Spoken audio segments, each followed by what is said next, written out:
પણ વધારે વાતચીત કરીશું આજના આપણા ગેસ્ટ સાથે બજારની વાતમાં અને આપણી સાથે જોડાઈ રહ્યા છે वरिष्ठ मार्केट एक्सपर्ट सुनील सुब्रमण्यम। सुनील जी, बहुत स्वागत है आपका CNBC बाजार में। और जैसे कि देख रहे हैं मार्केट में, कल हमने देखा अच्छी सी रैली देखी, आज अगर हम देख रहे हैं तो मार्केट एकदम सुस्त हो गया है। ऐसे लग रहा है कि आज ऑफ कोर्स निफ्टी की एक्सपायरी भी है, लेकिन कैसे देखना चाहिए मार्केट की ये मूवमेंट को? क्योंकि अगर वेस्ट एशिया की तरफ से देखें तो थोड़े पॉजिटिव हमको फीडबैक्स मिल रहे हैं। कल RBI पॉलिसी भी है। कैसे आज का मार्केट का बिहेवियर कैसे समझे? नहीं, जैसे आपने कहा कि आरबीआई पॉलिसी है, तो उसके ऊपर ऑब्वियसली बहुत लोग वेट एंड वॉच की सिचुएशन में होंगे, क्योंकि एक तरफ आप देख रहे हैं कि कॉन्फ्लिक्टिंग खबरें आ रही हैं। आपने कहा कि जियोपॉलिटिक्स में पॉजिटिव न्यूज़ है, बट फिर भी तेल देखिए 83 तक गिर के अभी वापस कुछ 85 के ऊपर बढ़ रहा है। तो इतना एक क्लैरिटी नहीं है, मैं कहूँगा थोड़ा ऊपर नीचे है। सेकंड, मानसून के बारे में देखिए कि जुलाई सेकंड हाफ में मानसून अच्छा प्रोग्रेस हुआ, बट अभी भी क्रॉप की सिचुएशन देखें तो ओवरऑल 5% का शॉर्टफॉल है सोइंग में। खाली गन्ना और आई थिंक जूट के सोइंग लास्ट ईयर के माफिक इक्वल है। बाकी सब देखिए पल्सेस और ग्राउंडनट्स ये सब थोड़े पीछे है in terms of sowing pattern. तो फूड इन्फ्लेशन ऑलरेडी आंकड़े आए हैं जिस हायर, रूरल इन्फ्लेशन भी हायर देन अर्बन है। तो इसके आरबीआई का पॉलिसी के लिए अब कल कैन सी एक टॉक ऑब्वियसली होल्ड रहेगी पॉलिसी। अब कोई ऐसा स्ट्रॉन्ग फिगर नहीं है कि मार्केट में कि आरबीआई को डेफिनेटली कट करना चाहिए या डेफिनेटली हाइक करना चाहिए। तो कंसेंसस होल्ड के लिए, बट फिर भी जो टोन है आरबीआई की स्पीच, क्या आउटलुक रखती है, न्यूट्रल रखती है, ऐसे रखती है, ये सब थोड़े अनसर्टेनिटी क्रिएट करते हैं। तो एक दिन की बात है। तो आज थोड़ा प्रॉफिट बुकिंग चल रहा होगा, क्योंकि 2-3 दिन से मार्केट में रैली अच्छी हुई है और खास करके देखें तो एफआईएस वापस थोड़ी बहुत खरीदारी कर रहे हैं, तो वो खबर अच्छी है। मगर एक आध दिन ऐसे थोड़ा कंसोलिडेशन और प्रॉफिट बुकिंग अच्छी होना चाहिए। सेकेंड चीज देखें तो अर्निंग सीजन भी देखें तो बाय एंड लार्ज ओके है, स्पेशली टॉप लाइन ग्रोथ ये तो, क्योंकि इकोनॉमी में डिमांड है अच्छा। जैसे ऑटो के देखिए, सेल्स की देखिए, ये सब तो डिमांड अच्छा है। थोड़ा बहुत रूरल के बारे में एफएमसीजी के नंबर्स, थोड़ी रूरल कंजम्पशन, तो इसलिए मैं कहूँगा ये सब आपको आरबीआई के पॉलिसी के ऊपर एक इम्पैक्ट रखते हैं। तो इसलिए आज थोड़ी एक नर्वसनेस के और प्रॉफिट बुकिंग वाली बात कहूँगा। कोई स्ट्रॉन्ग नेगेटिव नहीं है मार्केट के लिए, ऐसी बात कुछ नहीं है। हम्म, जी। अगर दूसरी बात जो हम देखें कि जैसे रिज़ल्ट सीज़न जैसे पैन आउट हो रही है, काफ़ी अच्छे नंबर्स हम आते हुए देख रहे हैं और अभी और नेक्स्ट 15-20 डेज़ भी है रिज़ल्ट सीज़न के लिए।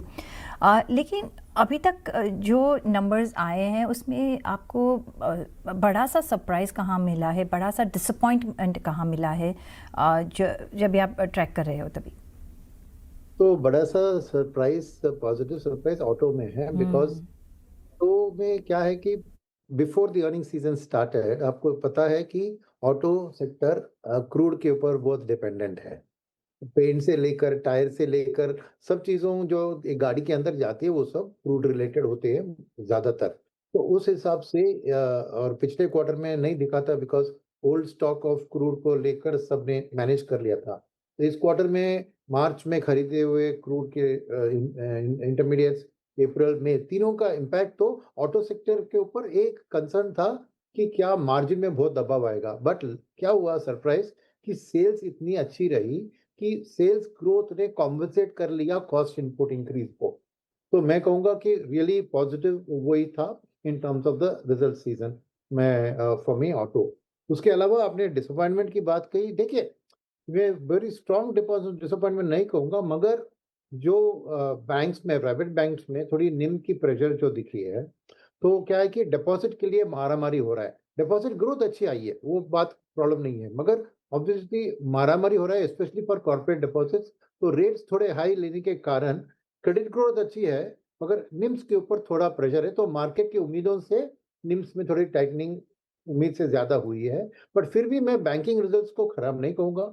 मैं कहूंगा कि क्रेडिट ग्रोथ अच्छी है, तो अल्टीमेटली बैंक्स ये कॉस्ट इंक्रीज को पास ऑन करने की स्टेट में रहेंगे। तो खाली डिसअपॉइंटमेंट था कि लोगों ने नहीं सोचा था कि इतना निम के ऊपर प्रेशर आने देंगे बैंक्स, और वो एक स्लाइट डिसअपॉइंटमेंट मैं कहूँगा। ओएमसीज के रिजल्ट खराब है, वो सरप्राइज नहीं है, क्योंकि सबको पता है कि रिफाइनिंग मार्जिन के ऊपर दबाव है, गवर्नमेंट ने पब्लिक को पास ऑन नहीं किया तो उनको ही ऑब्जॉर्व करना पड़ा। तो ओएमसीज की बैड रिजल्ट्स वाज मोर और लेस एंटिसिपेटेड। तो रिजल्ट्स तो नहीं अच्छे नहीं थे, मगर एंटिसिपेटेड था।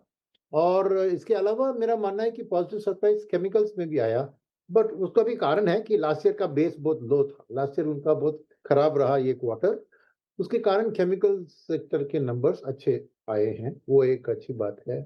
और फिर डिसअपॉइंटमेंट थोड़ा फार्मा में भी है, बिकॉज़ जो इतना एक्सपेंशन का एक्सपेक्टेशन था फार्मा, क्योंकि वो क्रूड रिलेटेड नहीं है सेक्टर, फिर भी थोड़ा बहुत मार्जिन के ऊपर दबाव दिखा, तो एक स्लाइट डिसअपॉइंटमेंट मैं फार्मा को भी कहूँगा। सो वो हिसाब से आप कोई अपना इन्वेस्टमेंट स्ट्रैटेजी चेंज कर रहे हो आफ्टर सीइंग द रिजल्ट्स, कि आप जो अगर जो हमें देखना है कि आप जो बुलिश हो जो एरियाज़ में, अगर इसमें वहाँ डिसअपॉइंटमेंट मिला है तो आप स्ट्रैटेजी चेंज कर रहे हो? Middle of the earning season में कोई स्ट्रैटेजी बदलेगी नहीं। नहीं। अभी भी कुछ कंपनियों की रिजल्ट्स बाकी है, स्टेट बैंक की रिजल्ट बाकी है। जी। मैं कहूँगा कि ये सही वक्त नहीं है। एक तरफ आरबीआई पॉलिसी भी है, जी। उसके लिए तो करना पड़ेगा। सेकंड, मॉनसून की आउटलुक के लिए भी देखना पड़ेगा। तो मेरे ख्याल में अभी वक्त सही नहीं है एक बहुत बड़ा अपना स्ट्रैटेजी को बदलने के लिए। जी। जो अगर चल रहा है वही चलने दो, और रिजल्ट सीजन को और थोड़ा आगे बढ़ने दो। मे बी मेरे ख्याल में मिडिल अगस्त तक you would have a substantial growth in the earnings results. तब एक सेक्टर का होलिस्टिक अप्रोच हम फॉर्म कर सकते हैं। बिकॉज उसके अलावा आप देखें तो एक आध बैंक अच्छी कर रही है, एक आध बैंक अच्छी नहीं कर रही है, एक आध ऑटो कंपनी अच्छी कर रही है, एक आध नहीं कर रही है। तो एक सेक्टर व्यू को क्लियर फॉर्म करके एक व्यू बनाना थोड़ा प्रीमेच्योर है। एब्सोल्युटली। अगर हम एफएमसीजी को देखें, क्योंकि मॉनसून अभी अच्छे से कवर कर रहा है, ऑल्दो हम अभी भी 12-13% डेफिसिट में है, लेकिन कैसे देख रहे हो एफएमसीजी अगर देखना है तो? क्योंकि जो अपडेट्स आए हैं, नंबर्स आए, काफ़ी अच्छे आए हैं। नहीं, नंबर्स अच्छे आए हैं, मगर गाइडेंस के हिसाब से देखें तो अभी भी रूरल डिमांड के ऊपर दबाव दिख रहा है मुझे। और अगर मानसून की बात करें, शॉर्टफॉल जैसे आपने बताया अभी भी है, तो रूरल डिमांड देखिए थोड़ी मिक्स्ड सिग्नल्स है। देखिए ट्रैक्टर की ग्रोथ अच्छी थी, तो which is positive because rural area में। बट एफएमसीजी में देखें तो बड़ी बड़ी कंपनियों की जो नतीजे आए हैं, वहाँ पे रूरल भी थोड़ी सॉफ्टनेस दिख रही है, नंबर वन। नंबर टू, देखिए प्रीमियमाइजेशन अभी भी चल रहा है, और रूरल ज्यादा मैं कहूँगा मास मार्केट है, whereas अर्बन में प्रीमियमाइजेशन चलती है। तो अर्बन में प्रीमियमाइजेशन के कारण एफएमसीजी में भी थोड़ी प्रीमियम प्रोडक्ट्स उनकी है जो बिक रही है, मगर मास मार्केट के प्रोडक्ट्स में एक रूरल में, देखिए रूरल इन्फ्लेशन बढ़ रहा है, सेकंड मानसून में भी शॉर्टफॉल है, और बहुत पैची रहा है मानसून। जैसे मैंने कहा कुछ क्रॉप्स के अच्छे हैं, कुछ क्रॉप्स के अच्छे नहीं है। तो इस हिसाब से अभी भी मैं कहूँगा कि एफएमसीजी में एक मार्केट में कल अच्छा परफॉर्म किया था एफएमसीजी ने, क्योंकि थोड़ी बहुत डिस्काउंटेड लग रही थी। बट मैं अभी भी मानसून का इंतजार करूंगा एफएमसीजी सेक्टर के लिए एक क्लियर व्यू लेने में, बिकॉज एफएमसीजी में भी आपको इम्पोर्टेड ऑयल और क्रूड रिलेटिव्स का इम्पैक्ट आता है, इन सोप्स, शैम्पूस, उस तरह के प्रोडक्ट्स में पेट्रोकेमिकल्स का है। तो नेचुरली कॉस्ट प्रेशर्स भी है उन पर, और डिमांड उतनी जोर से नहीं बढ़ रही है अनलेस रूरल में पिकअप दिखता है। तो आने वाले दिन में वो ट्रैक करना ज़रूरी है कि रूरल कैसी बनती है। हम्म। जो दूसरा हम एरियाज़ देख रहे हैं वो है मैन्युफैक्चरिंग। अभी मैन्युफैक्चरिंग में बहुत हम बुलिश जा रहे हैं। कैसे आप देख रहे हो? अगर ऑफ कोर्स एक बाजू है ऑटो, दूसरी बाजू हम अगर मैन्युफैक्चरिंग वर्टिकल्स में देखें तो कहाँ आपको लगता है कि एक इन्वेस्टमेंट वाइज हमें अच्छे रिटर्न्स मिल सकते हैं? देखिए मैन्युफैक्चरिंग के लिए ड्राइवर है जो एक तरफ जो बीटीए यू के साथ साइन हुआ है, उसके अंदर जो भी मैन्युफैक्चरिंग ऑटो का जिक्र ऑलरेडी हमने किया, तो वो एक आपको फुलफिलमेंट के लिए नई कैपेक्स क्रिएशन की जरूरतें पड़ेगी। That's number one. Second is power sector में देखें तो अल्टरनेटिव एनर्जी के ऊपर बहुत दबाव है, बहुत सारा मैन्युफैक्चरिंग कैपेसिटी क्रिएट हो रहा है। तो अल्टरनेटिव स्पेस में देखें तो ईवी का भी नंबर्स अच्छे आए हैं, तो ईवी की अडॉप्शन भी बढ़ने की ओर देख रहे हैं। तो कैपेक्स टुवर्ड्स ईवी भी बढ़ रहा है। और तीसरी बात है कि जैसे मैंने कहा पावर सेंटर मैंने क्या है कि डेटा सेंटर्स जो एक स्ट्रॉन्ग ग्रोथ ट्रैजेक्टरी दिख रही है उसमें दो तरफे आपको एक पॉजिटिव व्यू बन रही है। एक है अपना पावर रिक्वायरमेंट, तो सब डेटा सेंटर्स को हेवी पावर रिक्वायरमेंट की जरूरत है, तो पावर कैपेक्स जरूर आपको डबल स्पीड पे चलता हुआ दिखेगा। सेकंड मैं कहूंगा कि रियल एस्टेट पे भी, बिकॉज इन सब में लीज करके ही लेते हैं, रीट्स के जरिए फाइनेंस करके डेटा सेंटर्स के लिए रियल एस्टेट रिक्वायरमेंट बहुत ज़्यादा होगा, तो रियल एस्टेट सेक्टर के व्यू को आपको पॉजिटिव व्यू मिलेगी अभी। जी। ओके, साथ में अगर एक आईटी के बारे में, टेक्नोलॉजी काउंटर्स के बारे में भी हम बात करेंगे, लेकिन उसके पहले मुझे ले लेना है ब्रेक। तो ब्रेक लेशु અને પાછા ફરીશું, જોડાઈ રહેજો અમારી સાથે।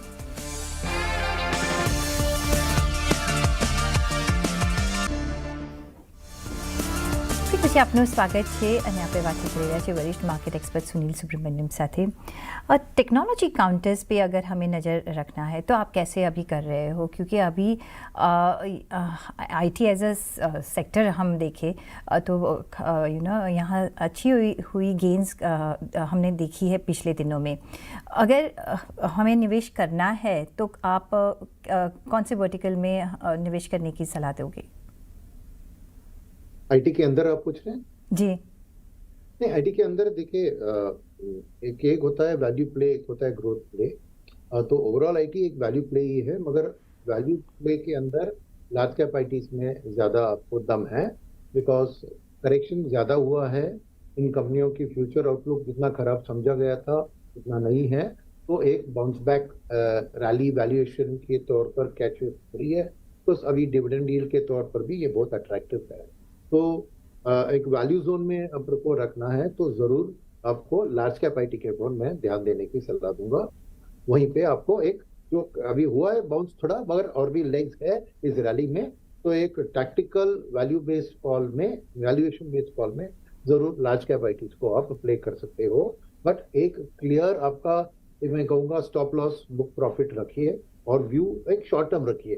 तो लॉन्ग टर्म के लिए अगर आपको खरीदना है ये लार्ज कैप, तो क्लियरली आपको डिविडेंड यील्ड और फैक्ट दैट ये वैल्यू है, मार्जिन ऑफ सेफ्टी है, उस हिसाब से अपने पोर्टफोलियो में रख सकते हैं। अगर शॉर्ट टर्म अपॉर्चुनिस्टिक प्ले करना है तो भी मैं लार्ज कैप में ही वो प्ले देखूंगा कि आप कर सकते हो, मगर जैसे मैंने कहा एक स्टॉप लॉस और बुक प्रॉफिट रख के आप काम कीजिए और आपको पैसा बन सकता है इसमें टैक्टिकली। मगर अगर ग्रोथ थोड़ा भी पोर्टफोलियो में डालना है, थोड़ा रिस्की है, मगर वे मिड कैप आईटी कंपनी जो एक एआई की ओर थोड़ी बहुत एग्रेसिव स्टांस दे रही है, एक्विजिशंस कर रही है, टाई अप्स कर रही है, तो मार्केट को मगर उतना पसंद नहीं है वो, बिकॉज वो सोच रहे हैं कि ये कंपनियां बहुत छोटी है, क्या कर पाएगी बड़े बड़े दिग्गज एआई कंपनी के सामने। मगर अगर हम थोड़ा डाइवर्सिफाई करके ये सब प्लेयर्स को ऐड करेंगे एज अ ग्रोथ कंपोनेंट, बहुत ज्यादा नहीं लेने का, मे बी 2% और 3% of your portfolio mid cap IT में, वो ग्रोथ का पोटेंशियल, वैल्यूएशन हाई है, तो नेचुरली आपको करेक्शंस के लिए तैयार होना होगा। मगर मीडियम टर्म में यहाँ पे ज्यादा ग्रोथ पोटेंशियल दिख रहा है, बिकॉज इनकी बेट्स एक भी पे ऑफ हो गई तो उनके लिए बिजनेस ग्रोथ बहुत बढ़िया इस एआई के क्षेत्र में हो सकता है, बिकॉज ये ज्यादा एआई रेडी, ज्यादा निम्बल है, ज्यादा अपना दिशा बदल सकती है, जो ऑनगोइंग अभी जो एआई के कारण जो चैलेंजेस है उसको टैकल करने के लिए यहाँ पर है। रिस्क है, मगर बट रिस्क के पीछे रिवॉर्ड भी आ सकता है, तो एक छोटी मोटी रकम में आप इनके एलोकेशन भी ले सकते हैं as a mid and small cap IT में, स्पेशली जो एआई के लिए क्लियर एक स्ट्रैटेजी बनाकर दाव लगा रहे हैं। सभी कंपनियों की दाव सक्सेस नहीं होगी, कुछ फेलियर्स भी होगा, बट डाइवर्सिफाई कीजिए इनके अंदर और वो बेट लीजिए तो जरूर आपको वो पे ऑफ होगा। दूसरा जो है कि इंफ्रा में हम बहुत सारी अभी इन्वेस्टमेंट देख रहे हैं, फिर वो पावर इंफ्रा हो कि रियलिटी हो कि जो भी हो, एक इकोसिस्टम क्योंकि बना रहे हैं, डेटा सेंटर्स के लिए बना रहे हैं, कैसे आप देख रहे हो उसमें अगर हमें ध्यान रखना है तो कहाँ आप करोगे निवेश, क्योंकि यहाँ बड़ी प्रोपेंसिटी है बढ़ने के लिए? तो डेफिनेटली इसमें देखिए, तो अगर देखें तो मैं कहूँगा देखिए ऑल्टरनेटिव एनर्जी की कैपेक्स, डेटा सेंटर वाली कैपेक्स और ईपीसी कॉन्ट्रैक्टर्स, ये एक्चुअली मेन है, बट उसके साथ मेरे ख्याल में बिल्डिंग मटेरियल्स को भी शामिल करना है पोर्टफोलियो में, जैसे सीमेंट और स्टील और जो भी बिल्डिंग के अंदर जाते हैं, बिकॉज ये रियल एस्टेट डेवलपमेंट के अंदर इनको ही ऑर्डर्स मिलेंगे। और यहाँ पर टिल्ट आपका मिड एंड स्मॉल कैप की ओर होना है, because order execution ultimately SME MSME उस सेगमेंट में ज्यादा होता है, मगर थोड़ी mid and small cap companies को भी मिलता है, तो उधर ज्यादा। लार्ज कैप में ज्यादा प्लेयर्स नहीं है उसमें, मगर प्ले इसका ये मिड एंड स्मॉल कैप। तो mid and small cap play मैं क्यों बता रहा हूँ, क्योंकि जैसे ये ऑर्डर बुक्स आते हैं उनको और एग्जीक्यूट करते हैं, तो ईपीएस का बढ़ने में वक्त लगेगा। आज ऑर्डर बुक्स के बेसिस पे आप खरीदोगे तो वैल्यूएशन आपको महंगी दिखेगी, मगर आपको टिके रहना है, एक लॉन्ग टर्म व्यू बनाना जरूरी है, बिकॉज ऑर्डर बुक आने के बाद एग्जीक्यूशन की जो टाइम फ्रेम है वो 3 साल तक लग सकती है, और इनिशियली आपको उनको डिप्रिसिएशन और इंटरेस्ट जो लोन के लिए देते हैं उनके कारण ईपीएस दब सकता है। तो आपको भी लगेगा कि अरे यार इतना महंगा मैंने खरीद लिया तो क्या है, तो आपको वो एक क्लियर टाइम फ्रेम मन में रखना, क्लियरली, बीच में डरने का नहीं है। और अगर चाहे तो करेक्शंस कुछ आए किसी भी कारण के, जैसे इंटरेस्ट रेट्स कहीं बढ़ते हैं तो इनके ऊपर रेट सेंसिटिव है ये, तो अक्यूमुलेट ऑन डिप्स भी आप जारी रखिए, कॉन्फिडेंस दिखाइए अपने कॉल में। एब्सोल्युटली।